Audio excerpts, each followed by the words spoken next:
नमस्ते, मी Snehal दर्पणकर. SP9 मराठीमध्ये आपलं पुन्हा एकदा स्वागत. तर पाहुयात आजची विशेष बातमी. स्थानिक उत्पादकांना थेट ग्राहकांपर्यंत पोहोचवण्याच्या उद्देशाने महाराष्ट्र संशोधन, उन्नती व प्रशिक्षण प्रबोधिनी आणि ब्राह्मण सभा करवीर मंगलधाम यांच्या संयुक्त विद्यमाने आयोजित अमृतपेठ थेट बाजारपेठ या प्रदर्शनाला कोल्हापूरकरांचा उत्स्फूर्त प्रतिसाद लाभला.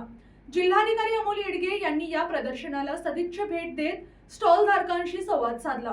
तर पाहुयात आजची सविस्तर बातमी. या प्रदर्शनाचे उद्घाटन ब्राह्मण सभा करवीरचे अध्यक्ष दीपक आंबर्डेकर यांच्या हस्ते झाले. यावेळी ब्राह्मण सभा करवीरचे उपाध्यक्ष मधुसूदन, धर्माधिकारी, कार्यवाहक श्रीकांत लिमये, संचालक श्री चौगले, व्यवस्थापक अशोक जोशी व कर्मचारी, BBF ग्रुपचे अध्यक्ष राजन छत्रे, नगरसेविका दीपा अजित ठाणेकर तसेच जिल्हा व्यवस्थापक प्रशांत जोशी यांची प्रमुख उपस्थिती होती. हे प्रदर्शन ब्राह्मण सभा करवीर मंगलधाम 167B वॉर्ड मंगळवार पेठ बिनखांबी गणेश मंदिर जवळ आयोजित करण्यात आले होते. प्रदर्शनात एकूण 19 स्टॉल्स उभारण्यात आले होते.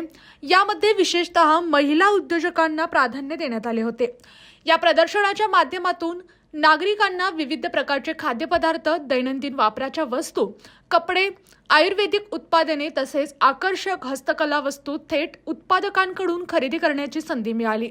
स्थानिक उद्योजकांना थेट बाजारपेठ उपलब्ध करून देणे आणि त्यांच्या व्यवसायाला चालना देणे हा या उपक्रमाचा मुख्य उद्देश असल्याचे आयोजकांनी सांगितले.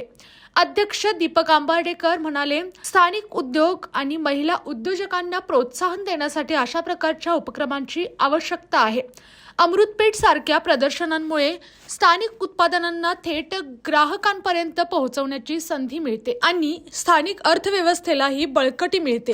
यावेळी अनेक मान्यवर, स्टॉल धारक तसेच नागरिक मोठ्या संख्येने उपस्थित होते. आणि अशाच बातम्यांसाठी पाहत रहा SP9 Marathi. Your time, your news. धन्यवाद.